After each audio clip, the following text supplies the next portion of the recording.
Hello, അപ്പോൾ പുതിയൊരു വീഡിയോയിലോട്ട് എല്ലാവർക്കും സ്വാഗതം. ഇന്ന് നമുക്കൊരു ഔഷധ സസ്യം പരിചയപ്പെടാം. പെരിങ്ങലം എന്നാണ് ഇതിൻ്റെ പേര്.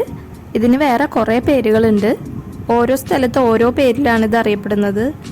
ഒരു വേരൻ എന്ന പേരിലും ഇതറിയപ്പെടുന്നുണ്ട്. ഇതിനൊരൊറ്റ വേരാണ്. ഈ വേരിൽ നിന്നാണ് കുറേ പുതിയ തൈകൾ മുളച്ചു വരുന്നത്.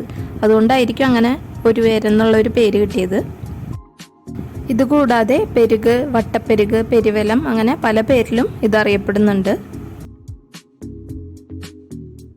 യാതൊരു വിധത്തിലുള്ള പരിചരണവും കൂടാതെ പണ്ടൊക്കെ നാട്ടിൻപുറങ്ങളിലും വഴിയോരങ്ങളിലൊക്കെ ഇത് ധാരാളം കണ്ടുവന്നിരുന്നു. പക്ഷെ ഇപ്പോൾ അങ്ങനെ ഇത് കാണാൻ കിട്ടാറില്ല.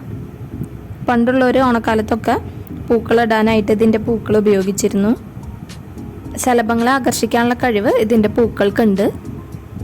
പക്ഷേ നമുക്കറിയാത്ത ഒത്തിരി ഔഷധ ഗുണങ്ങൾ ഈ ചെടിക്കുണ്ട്. അപ്പോൾ അത് എന്തൊക്കെയാണെന്ന് നമുക്ക് നോക്കാം. അപ്പോൾ വീഡിയോയിലോട്ട് കിടക്കുന്നതിന് മുന്നായിട്ട് നിങ്ങൾ ആരെങ്കിലും ആദ്യമായിട്ടാണ് ഈ ചാനലിലേക്ക് വരുന്നതെങ്കിൽ വെൽക്കം ടു മൈ ചാനൽ. പിന്നെ വീഡിയോ കണ്ട് ഇഷ്ടപ്പെടുകയാണെങ്കിൽ ലൈക്ക് ചെയ്യാനും സബ്സ്ക്രൈബ് ചെയ്യാനും മറക്കരുത്. അപ്പോൾ ഇനി ഇതിൻ്റെ ഔഷധ ഗുണങ്ങൾ എന്തൊക്കെയാണെന്ന് നോക്കാം. പെരിങ്ങലത്തിൻ്റെ ഇലകളും വേരുമാണ് ഔഷധത്തിനായിട്ട് യൂസ് ചെയ്യുന്നത്. ഇതിൻ്റെ വേരിൻ്റെ തൊലിയെടുത്ത് കഷായം വെച്ച് കുടിക്കുന്നത് ആസ്മയ്ക്ക് വളരെ നല്ലതാണ്. അതുപോലെ സ്ത്രീകളിൽ കാണുന്ന ഗർഭാശയ സംബന്ധമായ പല അസുഖങ്ങൾക്ക് ഇത് ഉപയോഗിച്ച് വരുന്നുണ്ട്. പണ്ട് കാലത്ത് പ്രസവം കഴിഞ്ഞ സ്ത്രീകൾ ഇതിൻ്റെ ഇലയിട്ട് തിളപ്പിച്ച വെള്ളം കുളിക്കാനായിട്ട് ഉപയോഗിക്കാറുണ്ട്. ശരീരത്തിലെ വേദനകൾ കുറയ്ക്കാനും നീർക്കെട്ട് മാറ്റാനും ഇത് വളരെ നല്ലതാണ്. മൈഗ്രെയിൻ അല്ലെങ്കിൽ ചെന്നിക്കുത്ത് എന്ന് പറയും. ഇത് ചികിത്സിക്കാനും ഇത് യൂസ് ചെയ്യുന്നുണ്ട്. ഇതിൻ്റെ തളിരിലകൾ പിഴിഞ്ഞ് അതിൻ്റെ ചാറ് പെരുവിരലിൽ ഇറ്റിച്ചാൽ മൈഗ്രെയിൻ മാറുന്നതാണ്.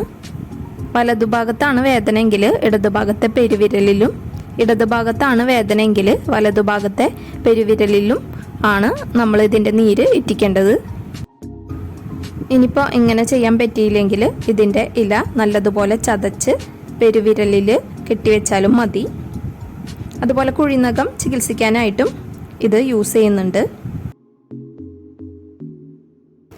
ഇതിന് ആൻറ്റി ബാക്ടീരിയൽ, ആൻറ്റി വൈറൽ പ്രോപ്പർട്ടീസൊക്കെ ഉണ്ട്. അതുകൊണ്ട് വൈറൽ ഫീവർ മാറാനായിട്ട് ഇത് നല്ലതാണ്. അതുപോലെ ശരീരത്തിൽ ഉണ്ടാകുന്ന മുറിവുകൾ ഉണക്കാനുള്ള കഴിവും ഇതിനുണ്ട്. മുറിവുകളിൽ ഇതിൻ്റെ നീര് ഇറ്റിച്ചു കൊടുത്താൽ അത് വേഗം ഉണങ്ങിക്കിട്ടുന്നതായിരിക്കും. പിന്നെ പൈൽസിൻ്റെ ട്രീറ്റ്മെൻറ്റിനും ഇത് യൂസ് ചെയ്യുന്നുണ്ട്. ശരീരത്തിലുണ്ടാകുന്ന കരപ്പൻ, ചെറിയ പ്രാണികൾ കടിച്ചുണ്ടാകുന്ന ചൊറിച്ചിൽ, ഇതൊക്കെ മാറാൻ വേണ്ടിയിട്ട് ഇതിൻ്റെ ഇല വെളിച്ചെണ്ണയിലിട്ട് കാച്ചി തേക്കുന്നത് വളരെ നല്ലതാണ്. അപ്പം ഈ ചെടി പറമ്പിലൊക്കെ കാണുകയാണെങ്കിൽ പറിച്ച് കളയണ്ട, നമുക്ക് ഉപകാരപ്പെടും. അപ്പോൾ ഇന്നത്തെ വീഡിയോ എല്ലാവർക്കും ഇഷ്ടമായോ?